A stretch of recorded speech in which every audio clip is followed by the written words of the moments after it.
Taste the Daily. Dindigul மாவட்டம் கொடைக்கானல் அருகே ஆக்கிரமிப்பு செய்யப்பட்ட இடத்தை மீட்டு தராமல் அதிகாரிகள் அலட்சியமாக உள்ளதாக பாதிக்கப்பட்ட மலைவாழ் பெண் வேதனை தெரிவித்துள்ளார். பள்ளங்கி கோம்பை பகுதியில் வசித்து வரும் வனராணி என்பவருக்கு அரசு சார்பில் கொடுக்கப்பட்ட இடத்தை தனிநபர் ஒருவர் ஆக்கிரமிப்பு செய்ததாக கூறப்படுகிறது. இதுகுறித்து பலமுறை மனு அளித்தும் இதுவரை எவ்வித நடவடிக்கையும் எடுக்கவில்லை என பாதிக்கப்பட்ட பெண் குற்றம் சாட்டியுள்ளார். எளிய மக்களின் வாழ்வாதாரத்தை ஸ்டாலின் அரசு அளித்து வருவதாக விமர்சனங்கள் எழுந்துள்ளன.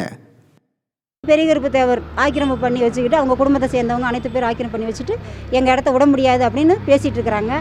நானும் எல்லா அதிகாரிகள்ட்டையும் ஆர்டிஓட்ட போனேன், தாசில்தார்கிட்ட போங்கிறாங்க, கலெக்டர்கிட்ட போனேன், ஆர்டிஓட்ட போங்கிறாங்க, போலீஸ் ஸ்டேஷனுக்கு போனேன், டிஎஸ்பி ஆஃபீஸ் போனாங்க, டிஎஸ்பி ஆஃபீஸ்லேருந்து எஸ்பி ஆஃபீஸ் போனாங்க. எல்லா அதிகாரிகிட்டையும் போனேன். எல்லா அதிகாரியும் கலெக்டர் தான் சொல்கிறாங்க. கலெக்டர் போனால் ஆர்டிஓட்ட சொல்கிறாங்க. என்னால் நான் கூலி வேலை செய்கிறேன், டெய்லி அலைஞ்சு என்னால் இத்தனை இதுவும் பார்க்க முடியாது. என் 3 குழந்தைங்களை வச்சுருக்கேன். நான் என்னால் அலைஞ்சு செலவு பண்ணுற அளவுக்கு என்கிட்ட வசதி கிடையாதுங்கய்யா. கரூர் மாவட்டம் குளித்தலையில் சமையல் சிலிண்டர் வெடித்து 3 வீடுகளில் தீப்பற்றி பொருட்கள் எரிந்து சேதமானது. ஜும்மா பள்ளிவாசல் தெருவில் வசித்து வரும் ஜெகதாம்பாள் வீட்டில் இல்லாதபோது வீட்டின் பின்புறம் உள்ள குப்பைகள் எரிந்து காற்றின் மூலம் வீட்டில் தீப்பற்றியதுடன் சமையல் சிலிண்டர் மீது பரவியதால் பயங்கர சத்தத்துடன் வெடித்துள்ளது. இந்த தீயானது அருகிலிருந்த 2 குடிசை வீட்டிலும் பரவி முற்றிலும் சேதமானது. இந்த நிலையில் உள்ளூர் நிர்வாகம் குப்பைகளை முறையாக அகற்றாததே இதுபோன்ற சம்பவங்களுக்கு காரணம் என குற்றம் சாட்டப்படுகிறது. ராமநாதபுரம் மாவட்டம் கீழக்கரை தாலுகா அலுவலகத்தில் குடிநீர் வசதியின்றி பொதுமக்கள் தவிப்பதோடு அத்தியாவசிய தேவைகளுக்காக வரும் மக்களை அதிகாரிகள் காக்க வைப்பதாகவும் புகார்கள் எழுந்துள்ளது. மேலும் அதிகாரிகள் அலுவலகத்தில் முறையாக இருப்பதில்லை என்று குற்றச்சாட்டும் நிலவுகிறது.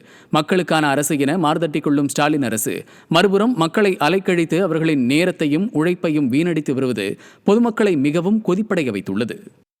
தண்ணி இல்லை குடிக்கிறதுக்கு, எல்லாரும் திறந்து சும்மா தாவத்தோட நாங்கள் போய்கிட்டு இருக்கேன். நீங்கள் தண்ணியை உடனே நீங்கள் அனுப்பி வைங்க. நாங்கள் எவ்வளோ தாவத்தில் நாங்கள் வெளியிலேருந்து வந்துக்கிட்டு இருக்கோம். இங்கேருந்து காட்டுக்குள்ளேருந்து வாரோம். வெளியிலேருந்து தண்ணி தாவத்தோட நாங்கள் போய்கிட்டு இருக்கோம். திறந்து பார்த்தா தண்ணி வரல. அம்பிட்டு திறந்து பார்த்து சின்ன பிள்ளையெல்லாம் போய்கிட்டு இருக்கு. தண்ணி இல்லாமல் போகுது தவிர்த்து.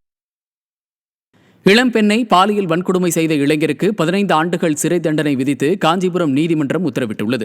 ஸ்ரீபெரும்புதூர் அருகே பன்ருட்டி கண்டிகையைச் சேர்ந்த பிரகாஷ் என்பவர் இளம்பெண்ணை காதலித்த நிலையில் திருமணம் செய்து கொள்வதாக கூறி தனிமையில் இருந்துவிட்டு ஏமாற்றியதாக தெரிகிறது. இது தொடர்பான வழக்கை விசாரித்த காஞ்சிபுரம் மாவட்ட முதன்மை நீதிமன்றம் பிரகாஷுக்கு 15 ஆண்டுகள் சிறை தண்டனையும் 11,000 ரூபாய் அபராதமும் விதித்துள்ளது. சேலம் மாவட்டம் மேட்டூர் அணை பூங்கா முன்பு கொட்டப்படும் கழிவுகளால் சுற்றுலா பயணிகளுக்கு தொற்று ஏற்படும் அபாயம் ஏற்பட்டுள்ளது. மேட்டூர் அணை பூங்காவை சுற்றிலும் சுற்றுலா பயணிகளை குறிவைத்து ஏராளமான இறைச்சி கடைகளும் உணவகங்களும் செயல்பட்டு வருகின்றன. இந்த கடை மற்றும் உணவகங்களில் உள்ள கழிவுகளை பூங்கா முன்பாக கொட்டுவதால் அங்கு வரும் மக்களுக்கு நோய் தொற்று ஏற்படும் அபாயம் ஏற்பட்டுள்ளது. விடியா ஸ்டாலின் அரசு அதிகாரிகளின் அலட்சியத்தால் சுற்றுலா பயணிகளின் வருகை குறைய வாய்ப்புள்ளது. கடைகளில் மீன் வெட்டுற கழிவுகள்லாம் பார்த்தீங்கன்னா எங்கேயோ போட்டுறாங்க. அங்கே பார்த்தீங்கன்னா டன் கணக்கில் குப்பைகள் குமிஞ்சிருக்கு. இதனால் நோய் தொற்று வர சுற்றுலா பயணிகளுக்கு பாதிக்க வாய்ப்பு இருக்குது.